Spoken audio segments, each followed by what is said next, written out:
होती जैसे वो फाइलें पड़ी।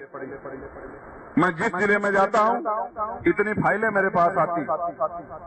किसी की बच्ची का बलात्कार हो गया है, किसी को मार कर लटका दिया गया है, किसी का गला काट लिया गया है, किसी को जला दिया गया है, किसी की माँ के आंसू नहीं सूख रहे हैं, किसी बहन को अपमानित किया गया है, और अपमानित करने वाले एसी में पड़ के सो रहे हैं, और जिनके साथ अन्याय हुआ है वो दफ्तरों में धूप में भूखे प्यासे बैठ के इंतजार कर रहे हैं कि उनको न्याय मिलेगा। न्याय मांगने से कहाँ मिलता, जबकि भारतीय संविधान गारंटी देता है कि हर व्यक्ति को न्याय मिलना चाहिए, लेकिन न्याय मिलता कहाँ है?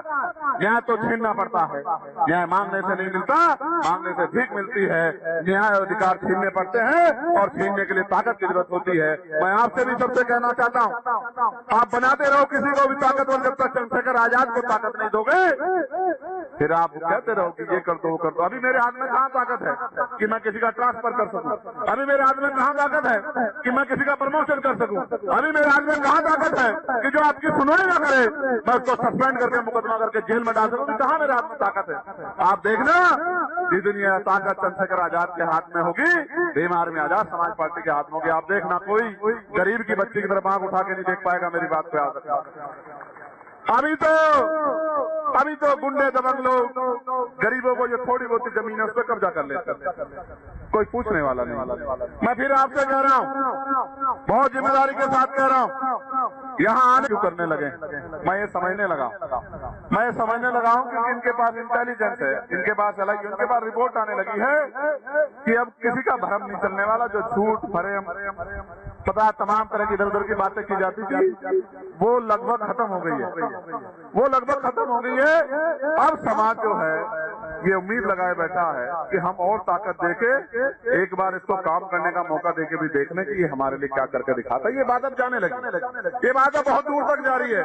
इसलिए कभी कोई किसी को हटाता है, कभी किसी को लगाता है, कभी कुछ करता है, कभी कुछ करता है, क्योंकि अब समाज की समझ में आ गया है और इंटेलिजेंस एलायू के जरिए बात भी चली गई है कि जिस चंद्रशेखर को आप खूब सता रहे हो, जिसकी बात नहीं मान रहे हो, कल ये इतना ताकतवर हो जाएगा कि फिर आपको इसकी बात माननी पड़ेगी। तो अभी से तय कर लो कैसे काम करना।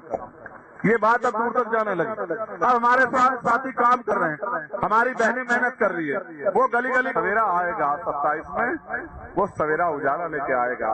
गरीबों के घरों तक भी रोशनी पहुंचेगी, बुनियादी सुविधाएं पहुंचेंगी, रोटी कपड़ा मकान मिलेगा, पीने के लिए साफ पानी मिलेगा और स्वाभिमान सम्मान का जीवन मिलेगा। मैं एक बात आपसे पूछना चाहता हूँ, नहीं करते हैं, और भेड़ भी भेड़ के पीछे चलती है और उनको लोग जानवर कहते हैं, पशु पक्षी कहते हैं। हम तो इंसान है, हमको नहीं पता चलना किसके पीछे चलना चाहिए, किसके साथ चलना चाहिए, हमको नहीं पता क्या? ये मुस्लिम भाई बैठे हैं, किस तरह का जुल्म यहाँ इस सरकार में मुसलमानों के साथ हो रहा है वो किसे छिपा है क्या? किस तरह का जुल्म हो रहा है?